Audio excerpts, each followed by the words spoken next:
কাজে আমার কিন্তু পদত্যাগ হয়নি। আমি কিন্তু এখনো বাংলাদেশে constitutional prime minister. Elected prime minister. ক্ষমতা জি আপা। দখল, সে তো জবরদখল করছে। সে তো জি মানে আপা। জি তার কোনো লিগালিটি নাই যে সে উপদেষ্টা বলে আমাদের কোনো পদ নাই। জি আপা। যেভাবে সে ক্ষমতায় গেছে এটা তো মানে মানুষ খুন করে জি মেরে আপা। একটা সিচুয়েশন তৈরি করে তারপরে তো সে ক্ষমতায় গেল। জি জি আপা। জি জি। তার না আমরা উদ্দেশ্য এগুলা, ছিল তো আমাকেই মেরে ফেলা। জি আপা, আমি আমরা জানি যে এগুলা ঘটনাটা এগুলা আমরা ঘটেছে ইউরোপিয়ান পার্লামেন্টকে জানাবো, এটি তো জানাচ্ছি। আর তাছাড়া আমি তো পদত্যাগ করি নাই। জি আপা। আপা সবচেয়ে বড় কথা হচ্ছে যে, আমাদের কনস্টিটিউশনের আর্টিকেল 57 অনুযায়ী যেভাবে পদত্যাগ করতে হয় জি আপা। আমার কিন্তু সেভাবে পদত্যাগ করা হয়নি। এবং সে কিন্তু ওই জন্য 6 তারিখে জায়গায় 5 তারিখে নিয়ে আসলো। জি আর 5 তারিখে নিয়ে আসার ফলে আমার পক্ষে তখন এমন ভাবে চারিদিকে লোক ঘেরাও। আমি দেখলাম যে এখন যদি ফায়ার ওপেন করে আমার এখানে সিকিউরিটি, তাহলে শত শত লোকের লাশ পড়বে। জি আপা। জি তাদের, হ্যাঁ সেটা। এত লাশ ফেলে আমি ক্ষমতা থাকতে চাই না। কিন্তু তখন এমন একটা সিচুয়েশন হয়ে গেল যে আমার সিকিউরিটি যাওয়া এগুলো বাধ্য হয়ে তখন আমাকে সরে যেতে হলো গণভবন থেকে। যার ফলে আমার বঙ্গভবনে যে মহামান্য রাষ্ট্রপতির কাছে আমার পদত্যাগপত্র জমা আমি দেইনি। জি আপা। কাজে আমার কিন্তু পদত্যাগ হয়নি। আমি কিন্তু এখনো বাংলাদেশে constitutional prime minister. Elected prime minister. জি আপা। আমি আসলে দেশে কাউকে, এমনি কিছু পাবলিশ করতে দেয় না, কিন্তু এমনি তো জি আপা। ফেসবুকে বা এসে বেশ কিছু ডকুমেন্ট ওরা নিজেও দিচ্ছে যে কিভাবে মানুষ মারছে, জি খুন জি আপা। জি করছে, জি এগুলো আপা। তো আছে। জি জি আপা। এমন একটা সিচুয়েশন করা হলো, মানুষ মানে যে কটা মারা হয়েছে পুলিশের বিরুদ্ধে কিন্তু হয়নি। জি আপা। মানে কিলিং, ওদের ওদের মুভমেন্টের ভিতরে কিলিং এজেন্ট ছিল। জি আপা। এবং ওরা যে বুলেটটা ব্যবহার করছে সেটা জি আপা। ওদের অ্যাডভাইজার শওকত সাহেব আর্মি লোক, জি আপা। তিনি নিজেই বলছেন যে এই বুলেট তো পুলিশের কাছে থাকে না। জি আপা। তার মানে জি সাধারণ লোকের কাছে এই আর্ম ছিল। আর ওই বুলেট আমাদের ওটা কার কাছে আছে? কেউ।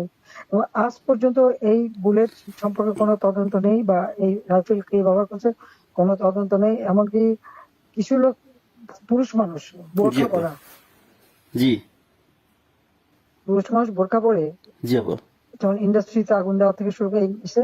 এবং আমি যখন রুগীদের দেখতে গেলাম, আমি প্রত্যেকটা রুগীকে দেখতে গেছি, আমি প্রত্যেক খাবার দাবার তখন মারা গেছে সব ফ্যামিলিকে আমি 10 লাখ করে টাকা, 50,000 টাকা করে দিয়ে তাদেরকে করছি। এবং এনকোয়ারি করার জন্য আমি আমার কমিশনকে আরো বড় করে দিলাম, 3 সদস্য বিশিষ্ট জুডিশিয়াল কমিশন করে দিলাম কমিটি। জি আপা।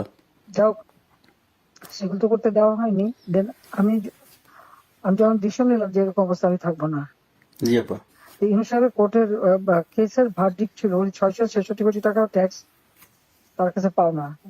জি জি জি আপা। এর এটা তো মাফ আগে করে দিল। আরেকটা সে ছিল, তিনি কিছু টাকা পেমেন্ট করছে। তবে এটা মানে তার মানে স্বীকার করলো যে তার ট্যাক্স ফাঁকি আছে। আর এই 666 কোটি টাকার ভার্ডিক্টটা আসার কথা ছিল। আর গ্রামীণ ব্যাংকের এ পর্যন্ত যে টাকা 26,000 কোটি টাকা সে মানি লন্ডারিং করে বিদেশে নিয়ে যাচ্ছে, এটা অডিট রিপোর্টে বের হয়েছে। ও জি আপা। জি ওই ওই ওই ভার্ডিক্ট গুলি মানে ওটার উপরে তার বিরুদ্ধে কেস। সে কিন্তু ওই জন্য 6 তারিখে জায়গায় 5 তারিখে নিয়ে আসলো। জি আর 5 তারিখে নিয়ে আসার ফলে আমার পক্ষে তখন এমন ভাবে চারিদিকে লোক ঘেরাও। আমি দেখলাম যে এখন যদি ফায়ার ওপেন করে আমার এখানে সিকিউরিটি, তাহলে শত শত লোকের লাশ পড়বে। জি আপা। জি তাদের, হ্যাঁ সেটা। এত লাশ ফেলে আমি ক্ষমতা থাকতে চাই না। কিন্তু তখন এমন একটা সিচুয়েশন হয়ে গেল যে আমার সিকিউরিটি যাওয়া এগুলো বাধ্য হয়ে তখন আমাকে সরে যেতে হলো গণভবন থেকে। যার ফলে আমার বঙ্গভবনে যে মহামান্য রাষ্ট্রপতির কাছে আমার পদত্যাগপত্র জমা আমি দেইনি। জি আপা। কাজে আমার কিন্তু পদত্যাগ হয়নি। আমি কিন্তু এখনো বাংলাদেশে constitutional prime minister. Elected prime minister. জি আপা। ইনশাল্লাহ আপা আপনি চলে আসবেন তো, আর বেশি দিন নেই।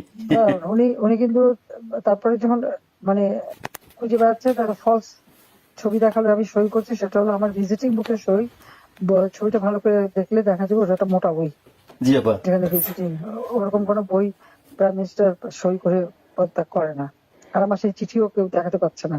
তার চিঠি তো গণভবনে রেখে আসছিলাম। জি আপা।